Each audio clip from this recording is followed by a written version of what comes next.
Dewa Perang Ye Shikai. Bab 811.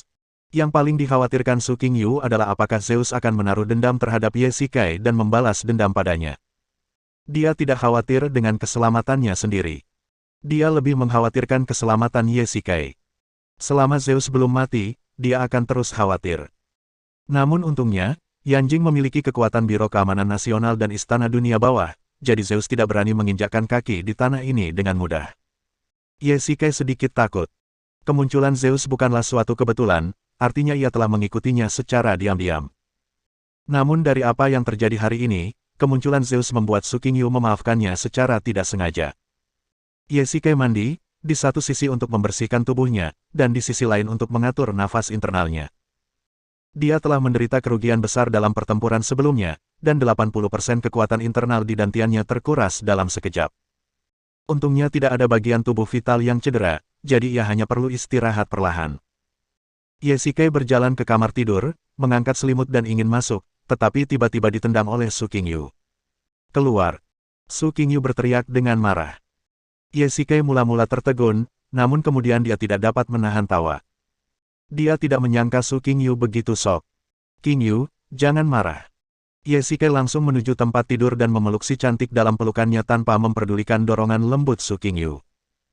Kau lelaki yang tidak setia, biarkan aku pergi. Wajah cantik Su Qingyu memerah ketika dia dipeluk seperti ini. Bahkan setelah mereka menjadi suami istri, dia masih malu-malu. Ye Shikai menyeringai dan memeluk Su Qingyu erat-erat. Qingyu, jangan salahkan Jiqian. Hari ini benar-benar salah paham. Ye Shikai ragu-ragu sejenak, tetapi tetap mengungkapkan ketakutannya.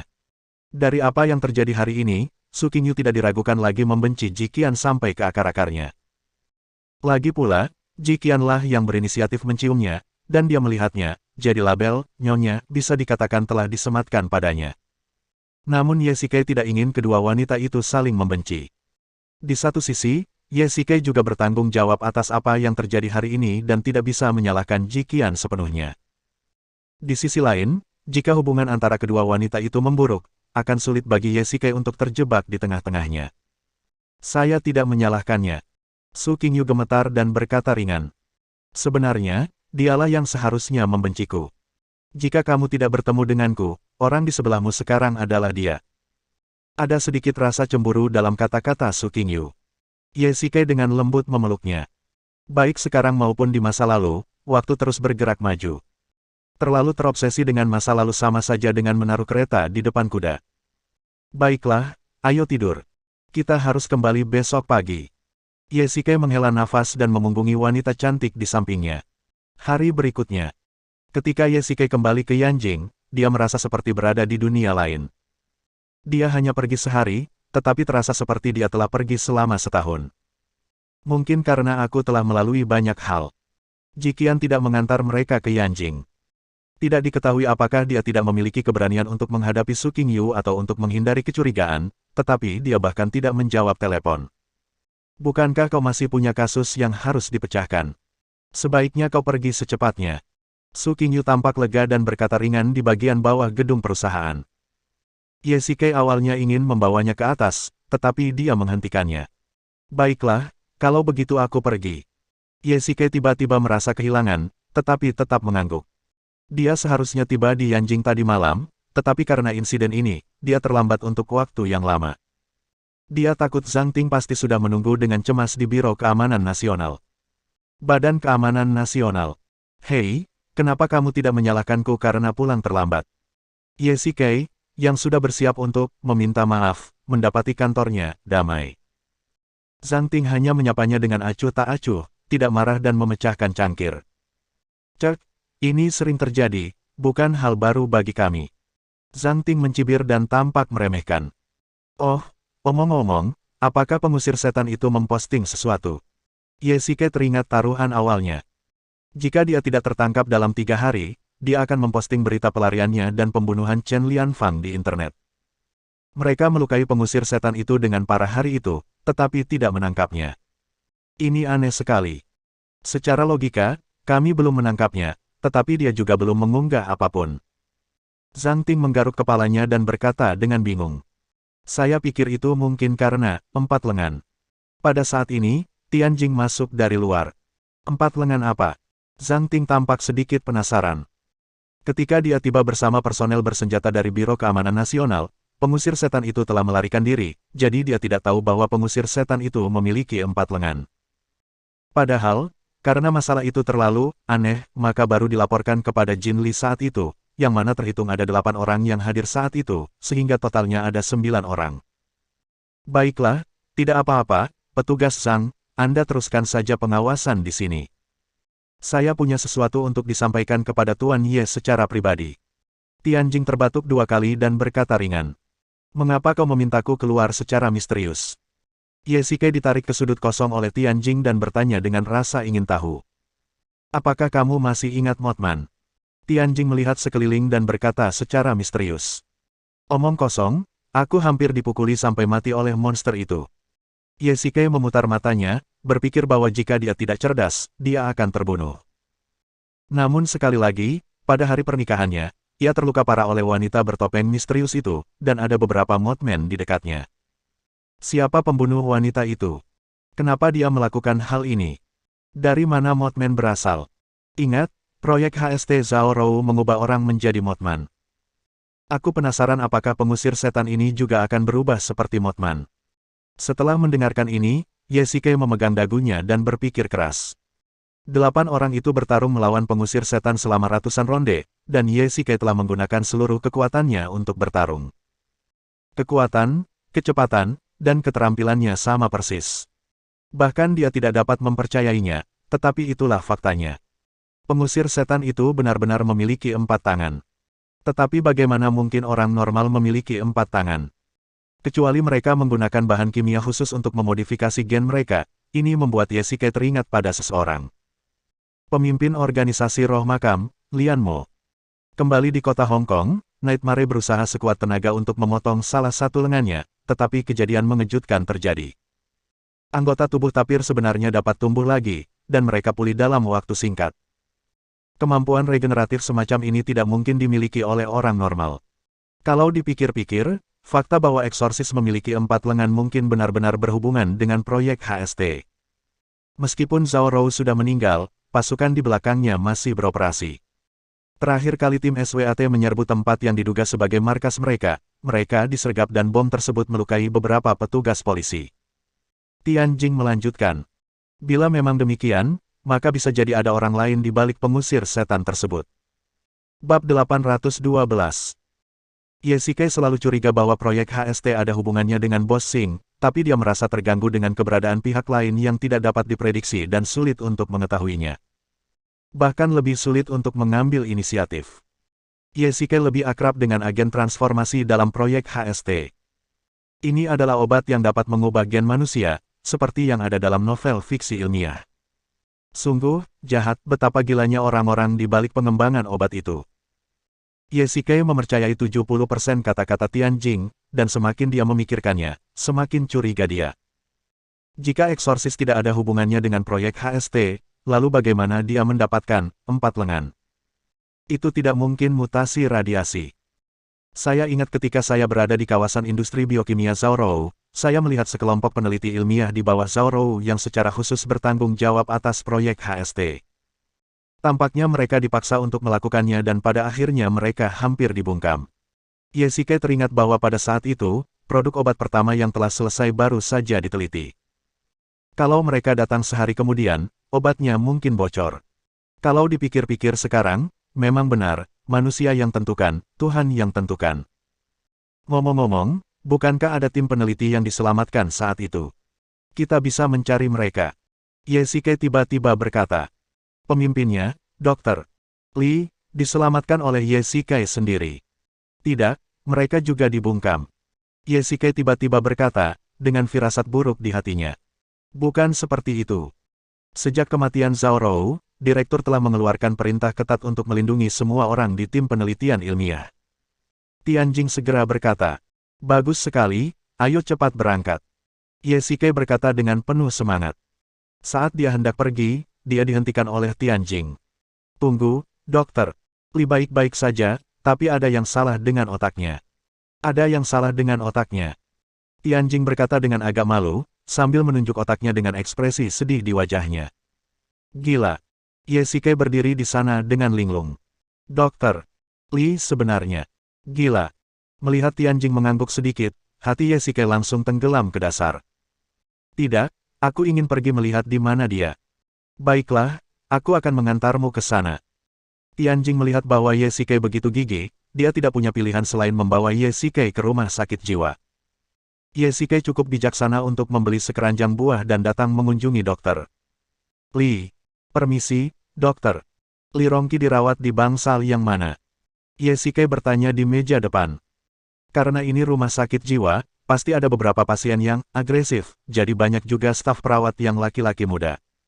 Untungnya, dokter. Li tidak termasuk dalam kategori ini. Tunggu sebentar, siapa Anda? Ketika kedua pria itu berjalan menuju pintu bangsal, seorang perawat wanita menghentikan mereka. Kami adalah Biro Keamanan Nasional. Kami adalah teman dokter.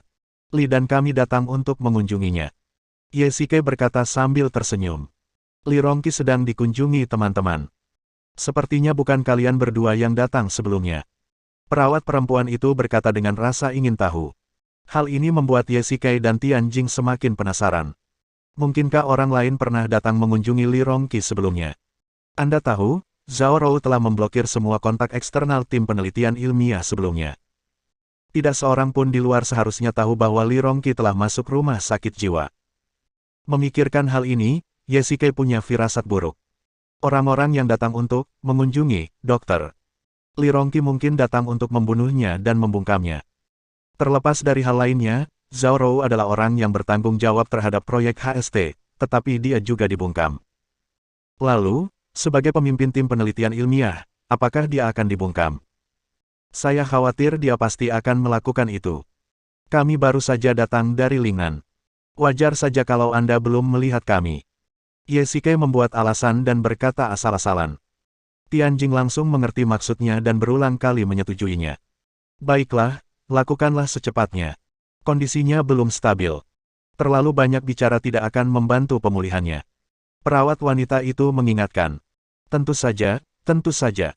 Ye Shikai berkata berulang kali. Ketika mereka membuka pintu bangsal, mereka melihat seorang lelaki tua meringkuk di sudut dengan punggung menghadap mereka.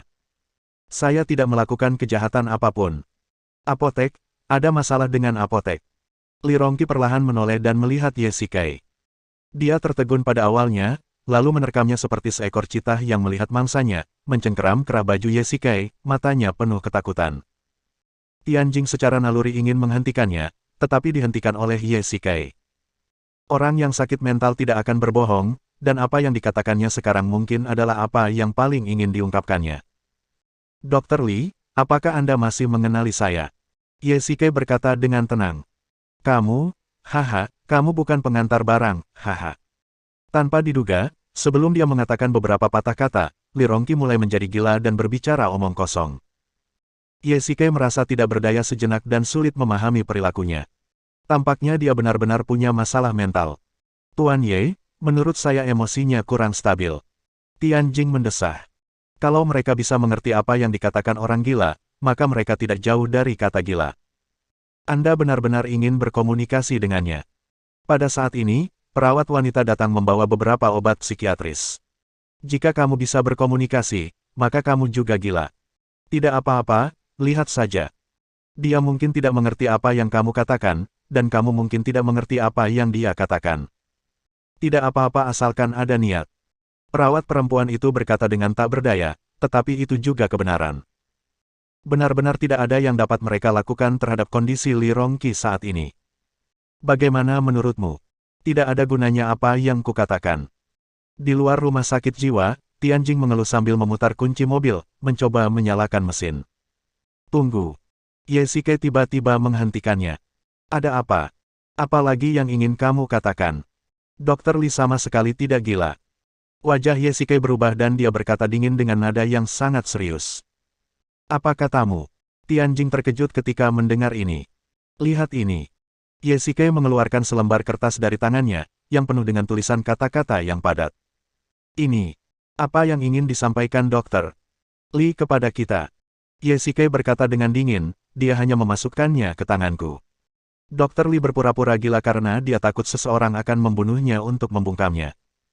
Dia hanya memberi saya selembar kertas ini. Saya hanya memerankan sebuah adegan dan berpura-pura bahwa dia benar-benar orang gila. Kamu luar biasa. Ayo lihat apa yang ada di dalamnya. Tianjing langsung menjadi bersemangat setelah mendengar ini. Jika Li Rongqi tidak gila, maka dia pasti tahu isi proyek HST. Tuan Ye, surat ini ditulis khusus untuk Anda. Pertama-tama, terima kasih telah menyelamatkan nyawa seluruh tim kami terakhir kali. Setelah Zhao Rou meninggal, saya menemukan seseorang sedang melacak dan menyelidiki saya, dan ingin membunuh saya.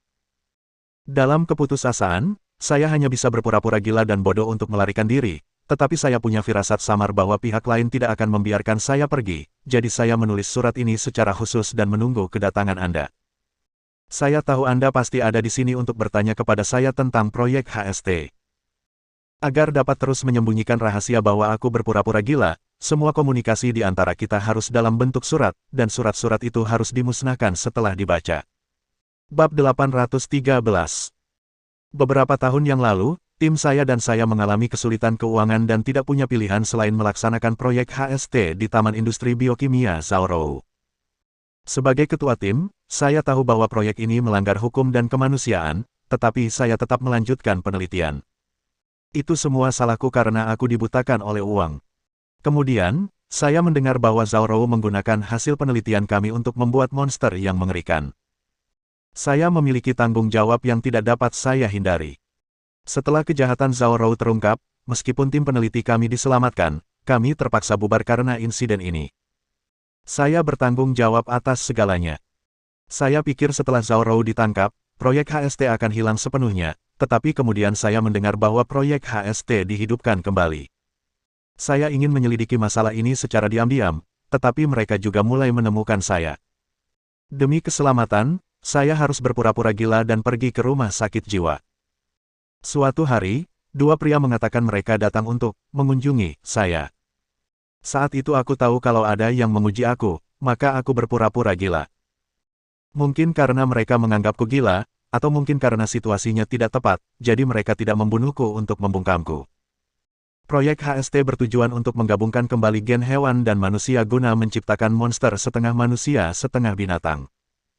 Saya tahu bahwa saya telah melakukan dosa besar dan saya tidak berencana untuk mengulanginya lagi di kehidupan ini. Tuan Ye, saya masih ingin mengucapkan terima kasih karena telah menyelamatkan hidup kami. Satu hal lagi, tolong hentikan mereka. Kata-kata Li Rongqi mengejutkan Ye Shikai. Terus terang saja, Li Rongqi adalah orang baik. Meskipun proyek HST memang merupakan mahakarya timnya, Li Rongqi tidak punya pilihan lain dalam situasi tersebut. Zhao Rou kejam dan tak berperasaan. Ye Shikai ingat dengan jelas bahwa saat obat itu berhasil dikembangkan, Zhao Rou berbalik dan meminta bawahannya untuk membunuh seluruh tim peneliti ilmiah. Wanita yang kejam itu sungguh mengerikan. Dapat disimpulkan bahwa selama proses pengembangan, Li Rongqi dan anggotanya pasti menerima banyak ancaman, bahkan ancaman nyawa. Tidak mungkin. Untuk bertahan hidup, mereka hanya bisa meneliti. Ye Shikai memahaminya. Li Rongqi juga menyadari bahwa dirinya sangat berdosa dan berencana untuk berpura-pura gila sepanjang hidupnya. Ye Shikai tidak bermaksud memaksanya, tetapi keselamatannya harus dijamin. Dr. Li, Anda sungguh punya rahasia. Ye Shikai bergumam. Proyek HST telah bocor, jadi pengusir setan tersebut mungkin ada hubungannya dengan proyek ini. Apa yang harus kita lakukan sekarang? Tianjing berkata dengan tenang, jika aku tidak salah, mereka yang ingin menyingkirkan Dokter Li mungkin sedang memantau kita. Tentu saja aku tahu itu. Jawab Ye Shikai. Orang-orang ini berharap bahwa Dokter Li memiliki beberapa petunjuk sehingga mereka dapat mengambil tindakan. Tianjing, aku butuh bantuanmu untuk sesuatu. Ye Shikai merenung sejenak lalu tiba-tiba berkata. Apa itu? Bawa Dokter Li pergi. Biro Keamanan Nasional, mohon bekerja sama. Tidak lama kemudian, sekelompok anggota Biro Keamanan Nasional yang bersenjata lengkap bergegas ke rumah sakit jiwa. Melihat situasi ini, banyak orang pada awalnya tercengang dan mengira bahwa sesuatu yang besar telah terjadi. Ye Shikai berencana untuk membawa Li Rongqi ke markas besar Biro Keamanan Nasional dan melindunginya dengan ketat. Para pembunuh telah mengincar Li Rongqi dan siap beraksi. Ketika Ye Shikai dan Tianjing tiba hari ini, mereka pasti akan kembali dan melapor kepada orang di balik layar. Selama mereka tidak bodoh, Dalang akan tahu bahwa mereka berdua sedang mencari Li Rongqi. Melihat situasi ini, mereka akan membunuh Li Rongqi tanpa ragu-ragu untuk mencegah masalah di masa depan. Oleh karena itu, bahkan jika Li Rongqi berencana untuk terus berpura-pura sakit, Ye Shikai harus membawanya pergi. Dr. Li, ada yang ingin menyakitimu. Silakan ikut kami. Ye Shikai dan Tianjing membawa beberapa orang dan langsung bergegas ke bangsal Li Rongqi. Mereka tidak peduli dengan etika dan langsung ke intinya. Sebelum Li Rongqi bisa bereaksi, dia dikawal pergi oleh Ye Shikai. Bukankah sudah kubilang padamu untuk tidak datang menemuiku dengan cara yang mencolok seperti itu? Li Rongqi dilindungi oleh beberapa pria bersenjata. Dia tampak sedikit bingung dan bertanya dengan lembut pada Ye Shikai di sampingnya. Anda sedang menjadi sasaran sekarang, dan kami di sini untuk melindungi Anda. Saya akan menjelaskannya kepada Anda saat kami tiba di Biro Keamanan Nasional. Ye Shikai mendesak semua orang untuk bergegas. Momentumnya cukup besar. Puluhan pria bersenjata melindungi di kedua sisi dengan perisai anti ledakan. Biro Keamanan Nasional telah membuat langkah besar sehingga para pembunuh yang mengawasi Li Rongqi kemungkinan besar akan mengetahuinya pertama kali. Mungkin ada beberapa penembak jitu di gedung tinggi tidak jauh dari sana. Ledakan, ledakan, ledakan. Tiba-tiba, beberapa peluru ditembakkan. Jantung Ye Shikai berdebar kencang. Seseorang benar-benar berani menyerang. Tianjing melihat situasi dan mengaktifkan kekuatan internalnya untuk membentuk perisai pelindung di atas semua orang. Personel bersenjata juga berkumpul bersama dan mengangkat perisai anti ledakan mereka, membentuk dinding perisai. Ye Shikai tidak menyangka bahwa mereka benar-benar berani menggunakan penembak jitu dalam situasi ini, tetapi untungnya dia sudah siap. Dia meminta Tianjing untuk mengirimkan kendaraan lapis baja anti peluru dan beberapa jeep anti peluru untuk mengawal Li Rongqi. Tianjing, bawalah anak buahmu untuk mengawal Dr. Li ke kendaraan lapis baja, dan aku akan membawa orang untuk menangkap pembunuhnya. Ye Shikai memasukkan Li Rongqi ke dalam kendaraan lapis baja, dan kemudian dia merasa lega. Bahkan senapan runduk pun tidak dapat menembus lapisan baja mobil ini. Ye Shikai tidak percaya bahwa mereka memiliki senjata dengan daya tembak yang lebih kuat.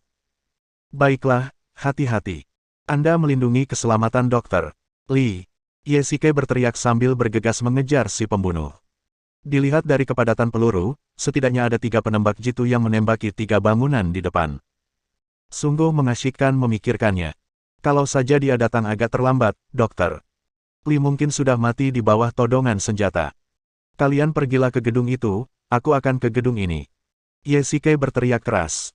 Dalam situasi ini, menaiki lift atau menaiki tangga terlalu lambat. Ye Shikai ingin menggunakan cara yang lebih cepat. Dia mengeluarkan perlengkapan seperti sabuk dari cincin penyimpanan, melingkarkan cincin tengah di pinggangnya, mengikatkan salah satu ujung tali ke cincin di pinggangnya, dan ujung lainnya dimasukkan ke dalam pistol. Hantu, aku harap perlengkapanmu berguna. Ye Shikai mengambil pistolnya, mengarahkannya ke atas atap, menarik pelatuknya, dan kait besi beserta talinya pun langsung terbang keluar dan mengaitkan pagar atap. Ye Shikai menekan tombol di pinggangnya, talinya segera berkontraksi, dan tubuhnya ditarik ke atas dengan sangat cepat. Tingginya 36 lantai, dan ditarik ke puncak gedung hanya dalam waktu 5 detik. Ye Shikai menginjak pagar dan melompat ke atap. Seperti dugaannya, seorang pria mengenakan topeng hitam tengah mengemasi senapan runduk di tangannya. Ye Shikai tidak ragu-ragu. Dia menyerbu maju dan memukulnya hingga pingsan dengan satu pukulan. Cepat dan bersih.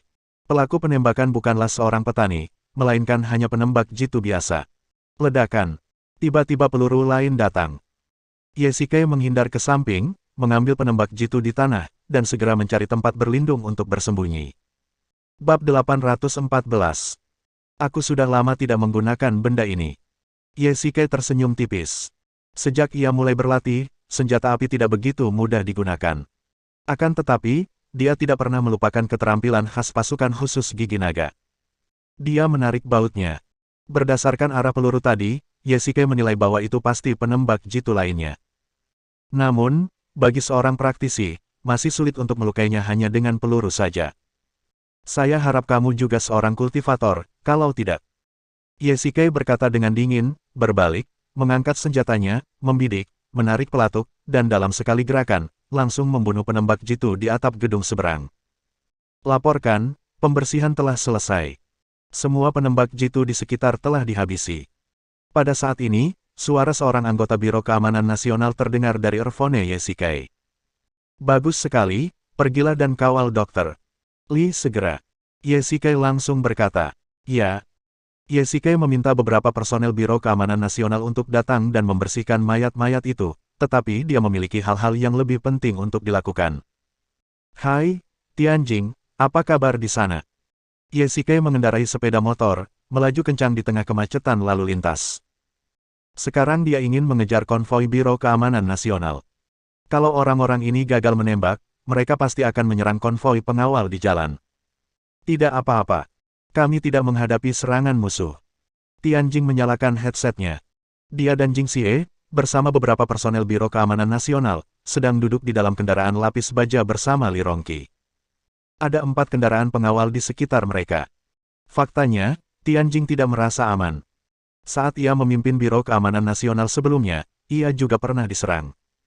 Musuh muncul dalam kabut putih dan menghilang dalam kabut putih. Mereka misterius dan sulit dipahami. Namun, saat itu, tentara kabut putih, milik keluarga Jilah yang mengambil tindakan dan membantu Istana Dunia Bawah menyingkirkan pengejaran Biro Keamanan Nasional. Itulah penghargaannya Ji Yu. Karena apa yang terjadi terakhir kali, Tianjing menjadi jauh lebih berhati-hati. Terlebih lagi, kali ini Yesikai telah berulang kali memperingatkan mereka bahwa tidak boleh ada masalah yang terjadi. Tapi kali ini, mungkin Yesikai terlalu berhati-hati. 20 menit kemudian, ketika kendaraan lapis baja melaju ke gedung Biro Keamanan Nasional dan Li Rongqi dikirim ke ruang keamanan utama Biro Keamanan Nasional, semua orang menghela napas lega. Yesikai mengikutinya dengan sepeda motornya. Dokter Li dalam kondisi baik dan kami tidak menemui serangan apapun dalam perjalanan. Tianjing berkata kepada Yesikai di luar ruang keamanan. Itu bagus. Yesikai mengangguk puas. Saya akan masuk dan bertanya kepadanya. Ngomong-ngomong, Anda harus lebih berhati-hati akhir-akhir ini dan mengirim lebih banyak orang untuk melindungi dokter Li. Orang-orang itu tidak akan menyerah begitu saja. Saya pikir, mungkin mereka akan mengambil tindakan malam ini. Jangan khawatir, aku sudah mengaturnya. Dokter Li, saya benar-benar minta maaf memanggil Anda ke sini dengan tergesa-gesa. Setelah memasuki ruang keamanan, Yesikai pertama-tama meminta maaf dan membungkuk dalam-dalam. Saya mengerti maksud Anda. Terima kasih sudah datang tepat waktu, kalau tidak saya pasti sudah meninggal di rumah sakit jiwa. Li Rongqi tampaknya telah sadar dan mengetahui niat Yesikai dan Biro Keamanan Nasional. Orang-orang itu sebelumnya ragu-ragu untuk mengambil tindakan, tetapi ketika Yesikai dan Tianjing tiba hari ini, orang-orang itu memutuskan untuk membunuh Li Rongqi untuk membungkamnya. Sayangnya, mereka terlambat satu langkah. Aduh, ini semua salahku karena aku bingung saat itu. Aku dipermalukan, rekan-rekanku juga terlibat, dan hasil penelitianku malah digunakan untuk membunuh orang. Aku bersalah. Li Rongqi terus mengaku, dan Yesikai harus menghiburnya terlebih dahulu. Tanggung jawab utama atas masalah ini tidak terletak pada Li Rongqi, tetapi pada Zhao Rou, dalang di balik layar. Dr. Li, kami datang ke sini karena ingin menanyakan sesuatu kepada Anda. Setelah Li Rongqi tenang, Yesikai mulai langsung ke intinya. Apa masalahnya? Bisakah Anda memberitahu saya lebih banyak tentang proyek HST? Yesikai bertanya dengan rasa ingin tahu. Tentu saja, saya tahu segalanya tentang proyek ini. Li Rongqi berbicara dengan Yesikai selama setengah jam, dan banyak detail yang membuat Yesikai ketakutan ketika dia memikirkannya. Seperti yang telah diketahui semua orang, percampuran gen ngengat dan manusia menciptakan manusia ngengat dalam kisah supranatural, dan Zhao Rou menggunakan kebijakan tekanan tinggi pada tim peneliti ilmiah, termasuk membatasi kebebasan pribadi, memutus komunikasi mereka dengan dunia luar, dan bahkan mengancam dengan nyawa mereka untuk mempercepat penelitian. Anda mengatakan bahwa proyek HST hanya mencampur gen ngengat dan manusia untuk menciptakan manusia ngengat. Benar sekali, saya sendiri yang meneliti ramuan itu. Saya pernah punya produk setengah jadi sebelumnya, yang saya perbaiki kemudian. Dan pada hari produk jadi itu selesai, Anda datang untuk menyelamatkan orang. Li Rongqi berkata dengan tegas, nadanya serius, dan dia tidak terdengar seperti sedang berbohong. Dr. Li, lihatlah ini. Yesikai menyerahkan setumpuk foto. Apa? Bagaimana ini mungkin? Li Rongqi membolak-balik foto itu satu persatu, ekspresi sangat terkejut perlahan muncul di wajahnya, dan dia meletakkan foto-foto itu di atas meja dengan putus asa. Bagaimana bisa? Bagaimana itu bisa terjadi? Li Rongqi terus berbicara pada dirinya sendiri, menggaruk kepalanya dengan kedua tangannya, dengan ekspresi yang rumit. Dokter, apa yang terjadi? Foto yang diserahkan Ye Shikai tidak lain adalah foto Lian Tapir. Lebih tepatnya, itu adalah fotonya setelah bermutasi, setelah pertarungan sengit dengan Nightmare. Sisik-sisik hijau muncul di wajah dan tubuhnya, dan anggota-anggota tubuhnya yang terputus tumbuh kembali dengan kecepatan yang terlihat oleh mata telanjang. Ini jelas merupakan ciri kadal. Ye Shikai curiga bahwa dalang di balik Zhao Rou tidak hanya memiliki gen campuran, manusia ngengat, tetapi juga gen campuran, manusia kadal. Untuk lebih spesifik, ia telah memperluas proyek HST. Mereka masih saja melaksanakan proyek itu, sungguh dosa. Li Rongqi tiba-tiba berteriak. Apa artinya?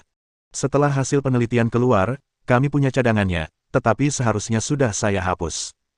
Kok masih ada? Li Rongqi tampak polos. Maksud Anda, manusia kadal ini dikembangkan berdasarkan proyek HST. Mendengar ini, Ye Shikai dengan bersemangat membanting meja. Awalnya Minggong menduga bahwa mutasi tapir disebabkan oleh suntikan obat khusus. Sekarang tampaknya memang ada hubungannya dengan dalang di balik proyek HST. Aku tidak tahu, aku benar-benar menghapusnya, aku benar-benar. Li Rongqi juga menyadari bahwa itu adalah kesalahannya dan terus meminta maaf. Mungkin mereka juga punya cadangan. Ye Shikai menghibur. Dalam kasus ini, keempat lengan eksorsis mungkin benar-benar terkait dengan proyek HST. Sayang sekali tidak ada fotonya, kalau tidak saya pasti akan meminta Li Rongqi untuk mengidentifikasinya. Dokter, selain Mothman, apakah ada makhluk lain yang gennya dapat dicampur dengan manusia? Ye Shikai mengajukan pertanyaan yang agak menyimpang. Sulit untuk mengatakannya. Kami melakukan ini karena kami sedang dalam kesulitan keuangan. Kalau tidak, aku tidak akan pernah mempelajari sesuatu yang sangat berbahaya bagi dunia ini bahkan jika kau membunuhku. Mengenai makhluk apa saja yang ada di sana, aku juga tidak tahu. Bab 815. Jika apa yang dikatakan Li Rongqi benar, maka situasinya mungkin lebih buruk dari yang diperkirakan Ye Shikai dan yang lainnya. Sudah ada 3 Mothman di pesta pernikahan terakhir, jadi apakah sekarang akan ada 30, 300, atau bahkan 3000? Jika demikian, maka itu akan menjadi pasukan mutan yang dapat mengancam seluruh Yanjing. Sungguh mengerikan bila Anda memikirkannya. Jika benar-benar ada 3000 Mothman, bahkan jika NSA dan Hades keluar dengan kekuatan penuh, mereka mungkin kalah jumlah. Namun, dilihat dari situasi saat ini, mustahil bagi pihak lain untuk menggunakan Mothman dalam skala besar. Dr. Li, opini publik sekarang penuh dengan rumor. Apakah Anda tahu tentang pengusir setan? Ye Shikai beralih ke topik utama. Alasan paling mendasar mereka datang untuk mewawancarai Li Rongqi adalah untuk memastikan apakah pengusir setan itu adalah produk proyek HST. Aku tahu. Ada TV di Bangsal. Aku melihatnya, tapi aku tertangkap oleh kalian. Sebenarnya dia sudah melarikan diri. Ye Shikai menghela nafas dan mengatakan kebenaran. Apa? Bagaimana ini bisa terjadi? Harap merahasiakan masalah ini, Dokter Li. Oh, itu wajar. Tapi intinya adalah, dalam pertarungan terakhir, kami menemukan bahwa pengusir setan itu telah menumbuhkan 4 lengan, kata Ye Shikai dengan serius. Apa? 4 lengan? Setelah mendengar ini, Li Rongqi menunjukkan ekspresi tidak percaya. Saya khawatir siapapun yang mendengar berita ini akan memiliki ekspresi yang sama. Dia bukan Neza, jadi bagaimana dia bisa memiliki 3 kepala dan 6 lengan? Ya, ada 4 lengan. Ye Shikai mengangguk dengan tegas. Itulah sebabnya kami datang untuk mewawancarai Anda. Apakah menurut Anda ada teknologi seperti itu dalam proyek HST? Ini, secara teori, memang mungkin. Namun, jika ini benar, maka ini jelas bukan sesuatu yang diteliti oleh tim kami. Pasti orang lain yang mengembangkannya berdasarkan Mothman. Oh, baiklah, aku mengerti. Ye Shikai mengangguk. Dengan cara ini, sang pengusir setan mungkin benar-benar bersekongkol dengan sang manusia ngengat. Akan tetapi, jika The Exorcist dan dalang di balik Mothman bersekongkol, lalu mengapa dia membunuh orang dengan cara yang mencolok, bertentangan dengan perilaku biasanya? Ia juga mengaku hanya membunuh sampah masyarakat, karena ia sangat terkenal, seolah-olah ia takut tidak dikenal orang lain. Kalau dia memang bersekongkol dengan dalang di balik Mothman, bukankah seharusnya dia bersikap rendah hati dan menyembunyikan diri? Terlebih lagi, dari kata-katanya, Yesike memiliki perasaan samar bahwa sang pengusir setan bukanlah tipe orang yang akan tunduk pada orang lain. Jika dia benar-benar subjek percobaan proyek HST, mengapa dia seperti ini? Bukankah seharusnya dia menjadi penggemar berat? Kalau dipikir-pikir seperti ini, dia punya firasat samar bahwa eksorsis tidak berada di faksi yang sama dengan Mothman. Jadi bagaimana dia melakukannya? Apakah dia mengatakan sesuatu? Di luar ruang keamanan, Tianjing berjaga dengan gugup. Ketika dia melihat Yesike keluar, dia segera pergi menyambutnya. Yah, mereka memang mengatakan sesuatu, tapi masih belum bisa dipastikan apakah eksorsis ada hubungannya dengan proyek HST. Yesike mendesah. Teknologi sulit untuk diteliti, tetapi jika bocor dan seseorang mendapatkannya, akan sangat mudah untuk menirunya. Jadi, tidak peduli organisasi penelitian ilmiah apapun itu, hasil penelitian akan dijaga kerahasiaannya secara ketat, dan mereka yang membocorkannya secara pribadi bahkan dapat dihukum. Lalu apa yang harus kita lakukan? Kita tidak tahu kebenaran tentang kelompok orang itu, tetapi untuk berjaga-jaga, mereka pasti akan datang untuk membunuh dokter Li dan membungkamnya. Jadi, untuk saat ini, kita harus melindunginya terlebih dahulu. Tidak masalah. Pengusir setan, manusia ngengat. Yesike bergumam, dan tiba-tiba dia merasa bingung. Di balik semua ini, ada platform yang lebih besar. Ngomong-ngomong, apakah kamu punya salinan laporan tentang tapir itu? Yesike berbalik dan berkata, organisasi Roh Makam adalah organisasi kriminal di kota Hong Kong. Secara logika, kasus ini ditutup oleh pasukan khusus SAT, tetapi karena kasusnya khusus, kami di Biro Keamanan Nasional juga punya cadangan. Tianjing berkata dengan ringan, aku akan membawamu ke ruang arsip sekarang. Di sebuah villa di Yanjing. Tuan, kami tidak membunuhnya untuk membungkamnya. Duji berdiri di depan Bos Sing, wajahnya dipenuhi ketakutan. Yang berdiri di depannya adalah Bos Sing. Kita harus menyelamatkan nyawa Li Rongqi, tapi dia tidak bisa menceritakan rahasia apapun kepada kita saat ini. Bos Sing berkata dengan dingin, suaranya terdengar serak. Bagaimana kemajuan proyek HST? Masih dalam tahap pengembangan, tetapi ada masalah dan itu akan memakan waktu. Kami telah membunuh beberapa orang dan kami tidak berani menunda yang lainnya. Poison Queen melanjutkan. Tuan sudah mendesak masalah ini. Jika kita membuat Tuan menunggu terlalu lama, kita semua akan mendapat masalah. Kata Bos Sing dengan tenang. Ya, aku menuruti perintahmu. Bagaimana kabar para pembunuh yang kita kirim? Seperti biasa, mereka semua minum racun sebelum pergi. Meskipun mereka tidak terbunuh di tempat, mereka sudah mati sekarang. Bagus sekali. Ngomong-ngomong, lokasi pangkalan penelitian itu harus dirahasiakan. Kalau bukan karena kecerobohan Zhao Rou, misi guru itu pasti sudah selesai sejak lama. Kau harus tulus dalam apa yang kau lakukan. Kalau tidak, kau seharusnya tahu bagaimana Zhao Rou meninggal. Tentu saja, tenang saja, Tuan. Duji mengangguk berulang kali. Juga, Ade membelot. Apakah kau menemukan jejaknya? Bos Sing menoleh dan menatap Duji dengan tegas. Kudengar ada seorang pengusir setan yang terkenal sebelumnya. Pasti orang ini. Benar, tapi kudengar dia sudah ditangkap. Orang yang menangkapnya adalah Yesike dan Tianjing dari Biro Keamanan Nasional. Dasar badut. Kamu hanya eksperimen yang gagal, tapi kamu malah ribut besar. Tuan, saya kira dia melakukan ini kemungkinan besar untuk membalas dendam pada organisasi. Putri Racun mengungkapkan kekhawatirannya. Jika Biro Keamanan Nasional mengetahui bahwa kita punya hubungan dengan pengusir setan, hal itu mungkin akan melibatkan basis penelitian ilmiah kita. Ini masalah. Bisakah kita menyingkirkannya? Kami memiliki kemampuan untuk melakukannya, tetapi dia sekarang ditahan, mungkin di Biro Keamanan Nasional. Keamanan di sana sangat ketat, jadi mungkin sulit untuk melakukan apapun. Haha, kalau begitu jangan khawatir. Dia sama seperti si Edong, subjek percobaan yang gagal. Dia akan mati juga jika tidak minum obat. Bos Sing tertawa dingin. Ledakan. Pada saat ini, pintu villa tiba-tiba terbuka, pintu besinya terlempar keluar, dan seorang pria berjalan masuk perlahan. Jadi, disinilah aku sekarang. Lelaki itu berjalan ke arah mereka berdua sambil menatap segala sesuatu dengan tatapan dingin. Orang yang datang adalah pengusir setan. Bahasa Indonesia. Aku tidak menyangka kau akan melarikan diri dari Biro Keamanan Nasional. Ini tidak terduga. Sebaiknya kau kembali dengan patuh. Aku bisa menyelamatkan hidupmu. Kalau tidak, baik organisasi maupun Biro Keamanan Nasional di luar tidak akan membiarkanmu pergi. Bersambung.